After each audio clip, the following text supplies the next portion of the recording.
वर्गीकरण, जैसा कि आप सभी स्टूडेंट फर्स्ट क्लास में पहले ही दिन के क्लास में आप इतना जान गए कि रासायनिक बंधन दो प्रकार का होता है, एक सबल बंधन, एक दुर्बल बंधन। सबल बंधन भी तीन प्रकार का होता है, विद्युत संयोजक, सहसंयोजक, उपसंयोजक। अब हम सहसंयोजक बंधन का केवल बात कर रहे हैं। सहसंयोजक बंधन का हम बात कर रहे हैं। सहसंयोजक बंधन जैसा कि आप देख पा रहे हैं, ये सहसंयोजक बंधन है और ये सहसंयोजक बंधन तीन आधार पर हम अध्ययन करेंगे। ये तीन आधार में पहला है साझेदारी। साझेदारी के आधार पर सहसंयोजक बंधन तीन प्रकार का होता है, एकल बंधन, द्विबंधन, त्रिबंधन। क्लियर? और दूसरा भाग लेने वाले परमाणु के आधार पर जो सहसंयोजक बंधन का निर्माण करेगा उसके आधार पर सहसंयोजक बंधन दो प्रकार का होता है, एक होता है ध्रुवीय और एक होता है अध्रुवीय। और तीसरा और अंतिम जो बिल्कुल नया कॉन्सेप्ट लेकर आया है वो है अतिव्यापन के आधार पर सहसंयोजक बंधन का प्रकार। तो ये दो प्रकार का होता है, सिग्मा बंधन और पाई बंधन। तो हम यहाँ ये वर्गीकरण फिर से इसलिए समझाएं क्योंकि आपके माइंड में सेट हो जाए कि आप सहसंयोजक बंधन का वर्गीकरण पढ़ने जा रहे हैं। और इलेक्ट्रॉन, दो परमाणु के बीच इलेक्ट्रॉन की साझेदारी जितना जितना होगा उसके आधार पर बॉन्ड का डिटर्मिनेशन होगा। अगर एक एक इलेक्ट्रॉन की साझेदारी होगी तो सिंगल बॉन्ड, दो दो इलेक्ट्रॉन की साझेदारी होगी डबल बॉन्ड, तीन तीन इलेक्ट्रॉन की साझेदारी होगी ट्रिपल बॉन्ड। तो यहाँ पर हम लोग आज इसको और इसको पूरा पूरा पढ़ लेंगे और ये कंप्लीट एक क्लास में पूरा अतिव्यापन के आधार पर समझाया जाएगा। ठीक है, तो सबसे पहले प्रारंभ करते हैं on the basis of sharing यानी types of covalent bond on the basis of sharing of electron. Covalent bond का प्रकार साझेदारी के आधार पर पढ़ने जा रहे हैं। तीन प्रकार का होता है, single bond, double bond, triple bond. तो ये रहा, ध्यान दिया जाए।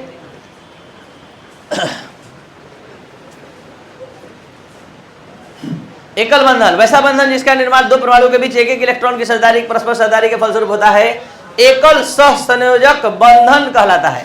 तो यहाँ पर इसके एग्जाम्पल से ही डिफिनेशन क्लियर हो सकता है। तो हम यहाँ पर एग्जाम्पल दे रहे हैं SiH4।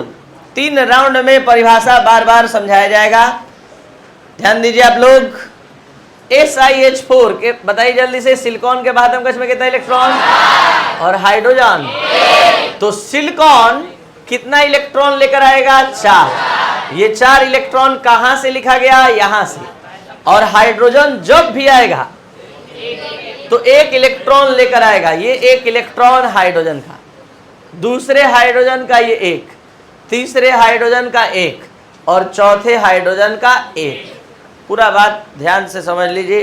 अब आपको कभी रिवीजन भी नहीं करना पड़ेगा क्योंकि आज इत्तेफाक से दूसरी बार आप पढ़ रहे हैं। अब आपको फिर से बता दें कि हाइड्रोजन द्वियक पूरा करता है। द्वियक माने दो पर ये अस्थायित्व को प्राप्त करता है। क्यों? क्योंकि हाइड्रोजन के बगल वाला नोबेल गैस हीलियम है। तो एक अकेला हाइड्रोजन एटम केवल दो पर ही अपना अस्थायित्व प्राप्त कर लेता है। और ऐसा माना जाता है कि जो भी तत्व अपने निकटतम नोबेल गैस का विन्यास प्राप्त कर लेता है वो अस्थायी हो जाता है। तो यहाँ पर आप देख सकते हैं चारों हाइड्रोजन अस्थायित्व को प्राप्त कर लिया एक एक साझेदारी करके। अब सिलिकॉन भी देख सकते हैं, सिलिकॉन का भी अष्टक पूरा हो गया। ये सिलिकॉन अपना अष्टक यहाँ कंप्लीट कर लिया। ठीक है, यहाँ देख सकते हैं ये सिलिकॉन का अपना 8 इलेक्ट्रॉन कंप्लीट। इस तरह से आप देख सकते हैं सिलिकॉन बाईं ओर सिंगल बॉन्ड बनाया, दाईं ओर सिंगल बॉन्ड बनाया, ऊपर सिंगल बॉन्ड और नीचे भी सिंगल बॉन्ड। तो वैसा बंधन जिसका निर्माण दो परमाणुओं के बीच एक एक इलेक्ट्रॉन के परस्पर साझेदारी के फलस्वरूप होती है, एकल सहसंयोजक बंधन कहलाता है। The bond formed by mutual sharing of one electron between two atoms is called single covalent bond. अभी आप इसका एक और एग्जाम्पल देखिए। ये एग्जाम्पल आपके लिए दाएं बाएं का खेल है। हाइड्रोजन एक इलेक्ट्रॉन लाएगा, दूसरा हाइड्रोजन एक इलेक्ट्रॉन लाएगा, साझेदारी करेगा, बॉन्ड बन जाएगा। तो इस तरह से H2 मॉलिक्यूल का निर्माण हो गया। H और H के बीच सिंगल बॉन्ड का निर्माण हो गया। अब हम बात करते हैं Cl2 का। ये भी आप सभी स्टूडेंट बहुत आसानी से देख सकते हैं।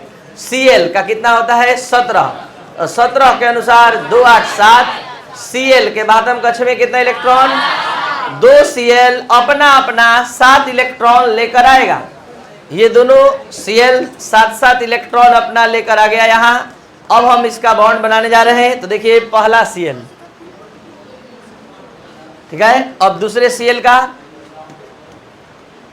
Cl का अष्टक पूरा। तो देख सकते हैं दोनों परमाणु के बीच कौन सा बॉन्ड बना, सिंगल बॉन्ड। इस तरह से एकल सह संयोजक बंधन समाप्त। तो दिक्कत किसी को? डबल कोवैलेंट बॉन्ड द्विसह संयोजक बंधन, वैसा बंधन जिसका निर्माण दो परमाणु के बीच दो इलेक्ट्रॉन के परस्पर साझेदारी के फलस्वरूप होता है। द्विसह संयोजक बंधन डबल कोवैलेंट बॉन्ड कहलाता है। यहां देख सकते हैं CO2 का निर्माण C के बाध्यम कक्ष में CO2 में भाग लेने वाला दो परमाणु C और O, C के बाध्यम कक्ष में 4, O के बाध्यम कक्ष में। तो C अपने साथ कितना इलेक्ट्रॉन लाएगा? O जब भी आएगा तो कितना इलेक्ट्रॉन लाएगा? तो यहाँ O अपना 6 इलेक्ट्रॉन लेकर उपस्थित हो रहा है और ऐसा CO2 में 2 ऑक्सीजन परमाणु है। और अब अष्टक पूरा करने का काम शुरू हो रहा है। देख लीजिए इस O का पूरा हो गया, उसी तरह ये O का भी पूरा हो गया, ठीक है।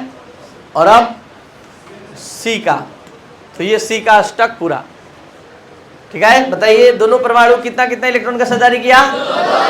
2-2। तो यहाँ डबल कोवैलेंट बॉन्ड का निर्माण हो रहा है। तो C double bond O, double bond O, ठीक है। C double bond O, double bond O,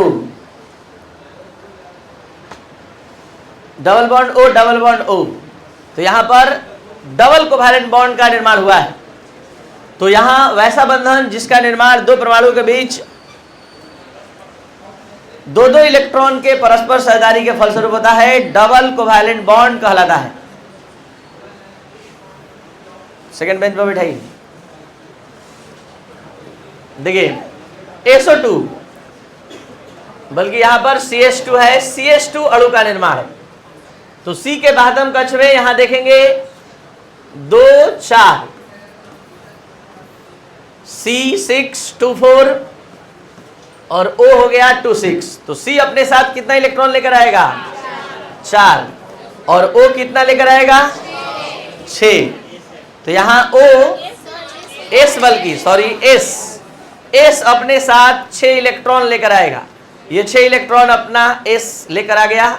और अब अष्टक पूरा करने का बाद जस्ट उसी तरह देख सकते हैं इस सल्फर का अष्टक पूरा, इस सल्फर का भी अष्टक पूरा बच गया। अब C का, तो C का देख सकते हैं इस C का भी कंप्लीट। तो इस तरह से वैसा बंधन जिसका निर्माण दो परमाणु के बीच दो इलेक्ट्रॉन के परस्पर साझेदारी के फलस्वरूप होता है, डबल कोवैलेंट बॉन्ड द्विसह संयोजक बंधन कहलाता है। नेक्स्ट त्रिसह संयोजक बंधन, ट्रिपल कोवैलेंट बॉन्ड। स्टार्ट करने से पहले एक छोटा सा अणु O2 का भी बात कर लिया जाए, O2 का भी बात कर लिया जाए। O के बाध्यम कक्ष में कितना इलेक्ट्रॉन? दूसरा O भी आएगा तो कितना लेकर? 6 इलेक्ट्रॉन लेकर। थोड़ा सा भी बात मत करिए, ध्यान समझिए। धीरे धीरे सारा प्रॉब्लम सॉर्ट आउट हो जाएगा, घबराना नहीं है, बस चलने दीजिए। शुरुआत में हर काम में प्रॉब्लम होता है। चलिए, और हर चीज का ध्यान रखकर ये क्लास चलता है आपका, बस घबराइए नहीं, थोड़ा साथ दीजिए, हम सब मेंटेन कर लेंगे। देखिए तो O और O के बीच बताइए जल्दी से कौन सा बॉन्ड बना? क्यों बना? क्योंकि दो इलेक्ट्रॉन का परस्पर साझेदारी हुआ।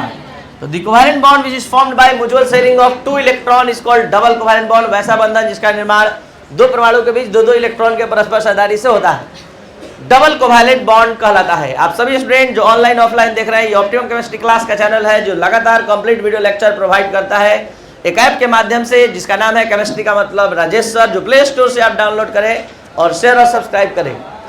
देखिए त्रिसह संयोजक बंधन, त्रिसह संयोजक बंधन क्या है? वैसा बंधन जिसका निर्माण दो परमाणु के बीच 3-3 इलेक्ट्रॉन के परस्पर साझेदारी के फलस्वरूप होता है, त्रिसह संयोजक बंधन कहलाता है। नाइट्रोजन का परमाणु संख्या आप देख पा रहे हैं 7, 2, 5। तो बताइए एक नाइट्रोजन कितना इलेक्ट्रॉन लेकर आएगा? आ गया। दूसरा नाइट्रोजन भी 5, ठीक है। और इस तरह से इस नाइट्रोजन का अष्टक पूरा और इस नाइट्रोजन का भी देखिए अष्टक पूरा हो गया। ध्यान से देख लिया जाए। और एन के बीच कौन सा बॉन्ड बन गया देखते देखते? तो the covalent bond which is formed by sharing of mutual sharing of 3 electron between 2 atom is called triple covalent bond। वैसा बंधन जिसका निर्माण दो परमाणुओं के बीच 3-3 इलेक्ट्रॉन के परस्पर साझेदारी के फलस्वरूप होता है, ट्रिपल कोवैलेंट बॉन्ड कहलाता है। सबसे ज्यादा आज के क्लास का समझने वाला कोई स्ट्रक्चर है तो यही है। आपको बता दें कि आप सभी स्टूडेंट साथ ही साथ एक टॉपिक भी पढ़ रहे हैं, आप ध्यान नहीं दे पा रहे हैं, ध्यान अब दे दीजिए। आपके एग्जाम में अक्सर लेविस बिंदु संरचना आता है। ये लेविस बिंदु संरचना यही है। इसी को अगर मान लिया गया CO2 का लेविस बिंदु संरचना बनाए तो लेविस नामक साइंटिस्ट के द्वारा इस इलेक्ट्रॉन को डॉट से रिप्रेजेंट करते हुए ये संरचना बनाया गया है। तो लेविस डॉट स्ट्रक्चर इसी को बोलते हैं, यही सब लेविस डॉट स्ट्रक्चर कहलाता है। ठीक है, तो लेविस डॉट स्ट्रक्चर भी साथ साथ चल रहा है। अब हम लास्ट अणु का बात कर रहे हैं, CN- अणु नहीं बल्कि आयन। ये एक आयन है और आप एकदम सहजता से समझ पाएंगे। तो C के बादम कक्ष में और N के बादम कक्ष में, तो C अपने साथ कितना इलेक्ट्रॉन लेकर आएगा? ये अपना 4 इलेक्ट्रॉन लेकर आ गया। N कितना लाएगा?